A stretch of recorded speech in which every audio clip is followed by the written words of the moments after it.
JTCM की total shutdown की खोंजंग हंटोक्रे नागा तरुक टेक दकाई तेना थादोरलबा मतमदा जस्टिस फंगनी joint tribe council Manipur JTCM न मणिपुर की जलियांगरोंग सिंह खुंदा मफम सिंह लौथोकिबा टोटल शटडाउन की खोंजंग खुदकतगी हंटोकले हाइरी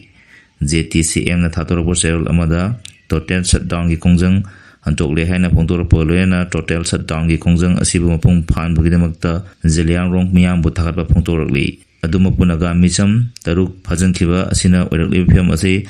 JTCM मणिपुरना कुपना यंगसनबा लोयना जलियांगरोंग मियामनसु मिकुपना हुम सिंगना लेनबसु खंगलकली लोयना फजनखिबा नगा मिचम तरुक खुदकता टेकता कायदना थातोरक्तबा तारबदी जॉइंट ट्राइब काउंसिल मखा ताना मतम अमत हेक्ता टोटल शटडाउन की खोंजंग नत्रगा मखल क्या की खोंजंग चंसलकपा याय हाइनसु पोंगतोरकली कुकी नार्को मिलिटेंट ग्रुप सिंगा लोकतुनरगा मे 13 रिफ्यूजी ओइरिबा लेलोन वाइफाई कुकी खुंजा सिंगना फजनखिबा पासर अनि यावना खुंजा तरुक खुदकता टेकता कायदना थातोरकदबनी हाइना डिमांड तौरदना फजनखिबा इखोइगी इसिल इनाउसिंग टेकता कायदना हलकलबा मतम अदुखक्तदा मपुंग फाना justice फंगनी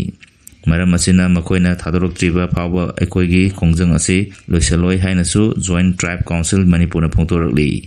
पनबयाबदी united Naga council UNC ना कुकी 13 थादोकननबा वारेप नोरकपदा नागा मियामना यानिंगदबा फोंदोकपा लोयना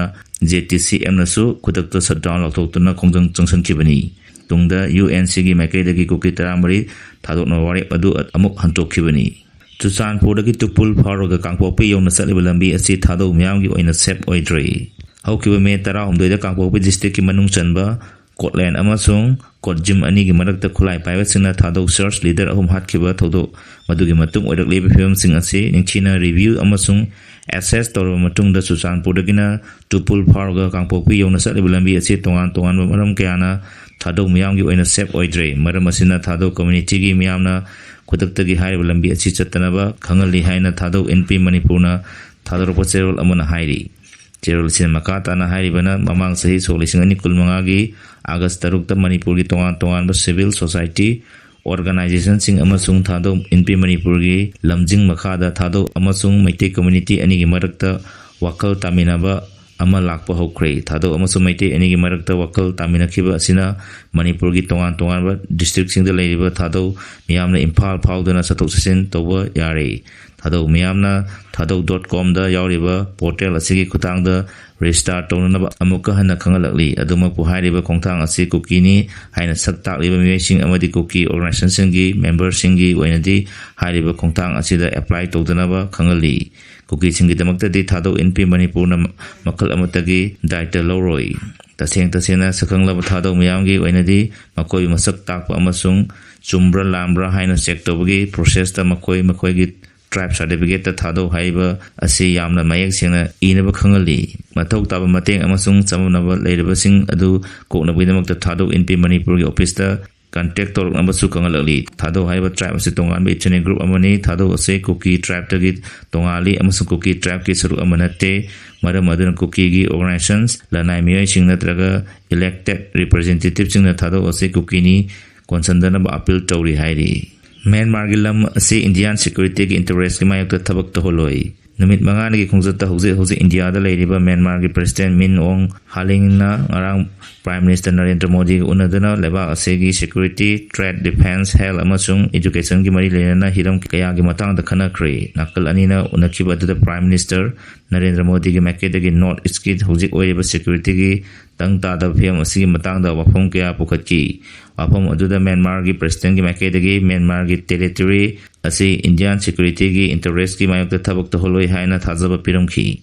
मिफम अदु लोइर मतुंगदा लेबा असिगी फॉरेन सेक्रेटरी ब्रिकम मिश्राना हाइखिबदा प्राइम मिनिस्टर नरेंद्र मोदी की मैकेटगी इंडो म्यांमार बॉर्डर मयादा आर्म ग्रुप कया ऑपरेट तौरिबसिंगी मतंगदा नुंगनांग बफम कया पुखलदुना मसिना cross border insurgency activities military operation यावना इंडिया की नॉर्थ ईस्ट स्टेट्सिंग द रिफ्यूजी सिंग चतुरसिन तौदुना इशू कया अमा थोले हाइबगी वाफम पुखतकी वाफम अदुदा म्यांमार की प्रेसिडेंट की मैकेटगी लेरिबा इशूसिंग अदुम अपुंग फाना यंगसनगनी अमसुंग इंडिया की सिक्योरिटी इंटरेस्ट की वांगमुदा Myanmar टेरिटरीदगी थबक Amrut तहोलोई हाइबगी थाजबा पिरमखी हाइना फोंदोकी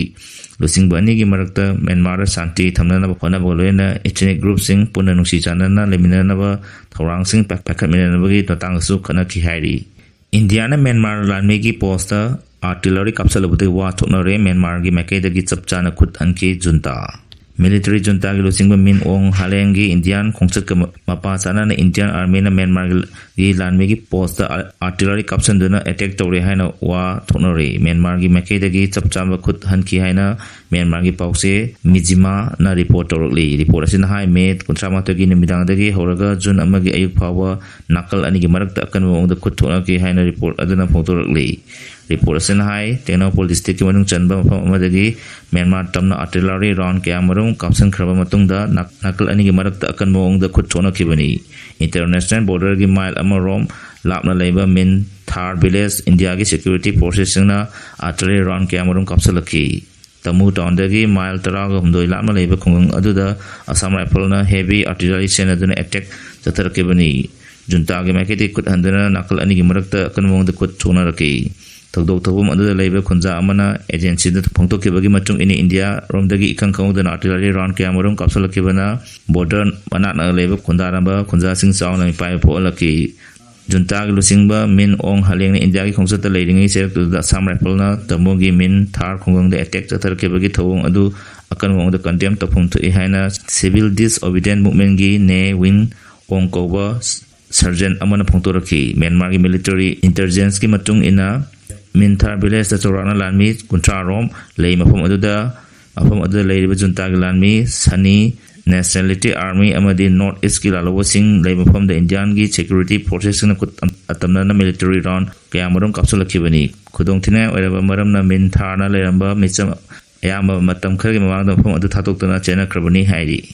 Maitei amaso Naga gi mil singna Delhi the prime minister home minister unaruna ba warep lokre Kangpopi district ki Makhan village da Native Peoples Committee Manipur NPCM na sinduna ahanba Native Peoples Convention pangthokre Maitei amadi Naga Phurup ki masing yamla mi kya na saruk yadana pangthokiba convention adugi matangda NPCM gi convener Asang Kasana permission hai Manipur gi Powari da yellow Phurup singi oiba